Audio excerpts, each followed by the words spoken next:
O cientista na pirâmide. O vídeo que eu vi dizia que os arqueólogos do ano de 1923 encontraram uma tumba selada no Egito e dentro dela eles acharam uma foto de 1987, um homem com roupas modernas segurando uma máquina fotográfica na frente dessa mesma tumba. Já começou estranho aí, né?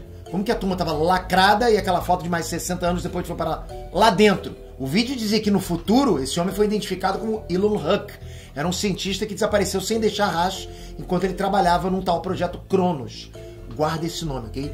Esse projeto seria uma pesquisa ultra secreta do governo que investigava como desbloquear o tempo. E aí, supostamente, esse projeto foi encerrado e depois sumiram com esse cientista. Ah, e no verso dessa fotografia que foi encontrada, lá estava escrito uma mensagem desse cientista. Estava escrito assim, abre aspas. Tentei parar isso, mas o loop é inevitável. Calma que tem mais. Daí, galera, em 1980, ou seja, mais de 50 anos depois deles acharem tal foto, na mesma tumba eles acharam outra foto. E supostamente era o mesmo cientista, só que mais velho. E de novo, ele estava em frente à mesma tumba. A data da foto dizia que era 2025. Você conseguiu acompanhar? Em 1923 eles encontraram a foto do cara em 1987. Mas 7 anos antes dele tirar essa foto, foi encontrada outra foto em 1980 com a data de 2025. Aí eu fico me perguntando como que isso é possível. Será que isso é sério ou tipo é só uma pegadinha? E tem mais um detalhe. Dizem também que encontraram mais anotações desse cientista e elas diziam que o tempo não é linear, e sim um loop. E ele estava preso nisso.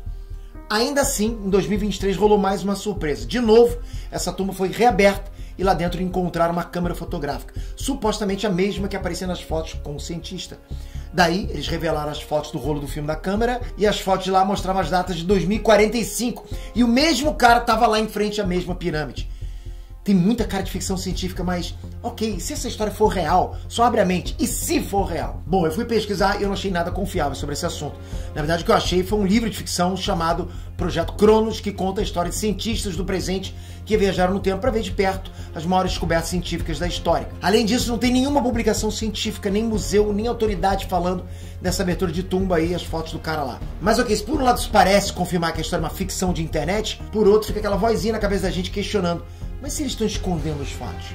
Bom, o nome do cientista Elon Huck também não aparece em nenhum banco de dados de cientistas reconhecidos.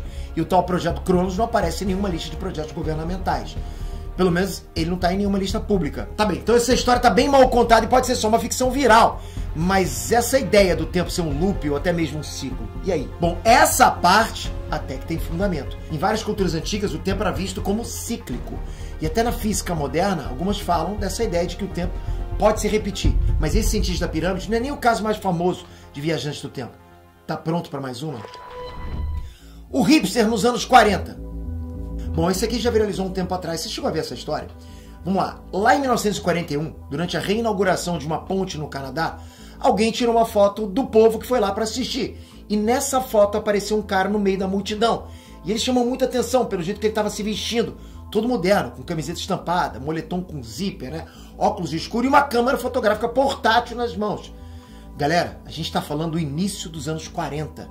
Nessa época as câmeras mais comuns eram aquelas de 3 pernas, igual a do Seu Madruga, né? Ok, então como que pode um cara com essa máquina e esse tipo de roupa em plenos anos 1940? Aí foram analisar a foto e segura. Descobriram que a foto não era montagem, a foto é real mesmo. Mas uns especialistas explicaram que os itens que esse cara usa já existiam na época, né? Só que eram raros. Será? Um celular nos anos 20.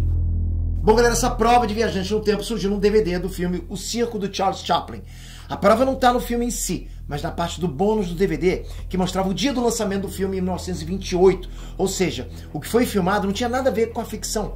Era simplesmente um dia do mundo real. E num certo ponto desse vídeo, mostrando a frente do cinema que o filme ia estrear, passa uma mulher segurando um objeto perto do ouvido. A galera começou a analisar frame por frame, dando zoom na imagem, e as pessoas chegaram à conclusão de que era um dispositivo fino e preto que parecia ser um telefone celular. E caso você tenha acordado só hoje, os telefones celulares foram inventados nos anos 70 e eram trombolhos enormes, já pareciam, sei lá, sapato de Sasquatch. O primeiro smartphone foi criado nos anos 90 e demorou muito para ficar popularizado. Então a explicação foi óbvia. Essa aí era uma viajante do tempo que acabou indo parar lá em Los Angeles nos anos 20 e foi flagrado usando o celular.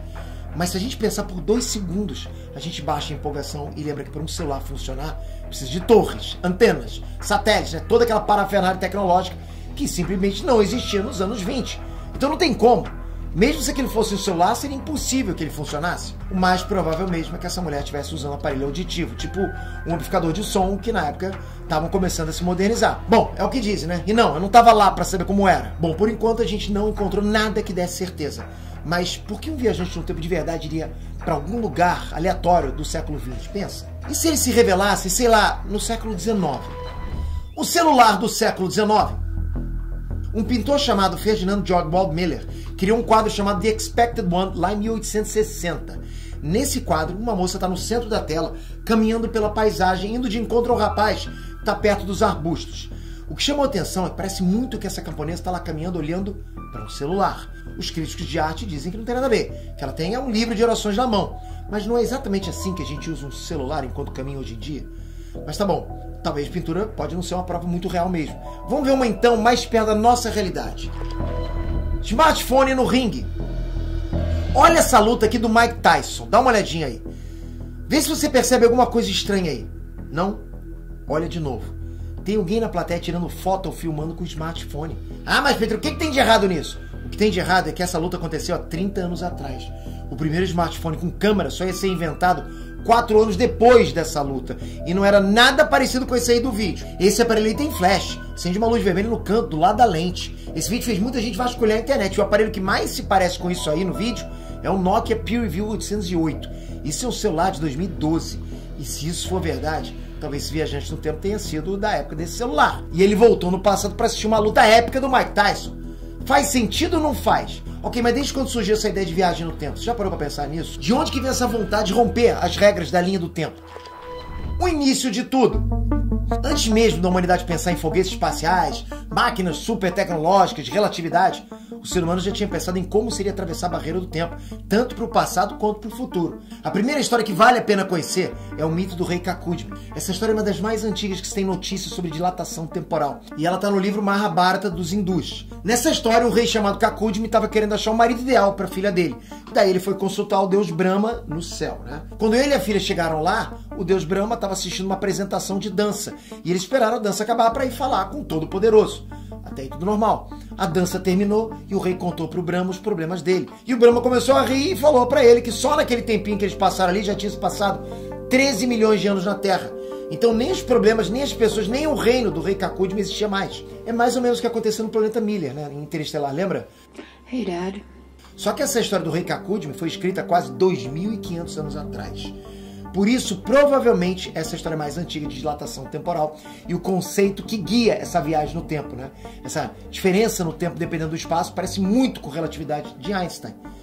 Ficou de cara? Pois é, eu também fiquei. Eu tenho 52 canais aqui no YouTube onde eu não apareço. É simplesmente uma esteira de fabricação de vídeos lá, onde eles me dão mais resultado financeiro, mais faturamento do que os meus próprios canais que eu apareço, do que esse aqui, por exemplo. E eu tenho um passo a passo onde eu ensino você a fazer isso. Incrível. Toca aqui embaixo para você conhecer esse produto que você vai gostar demais.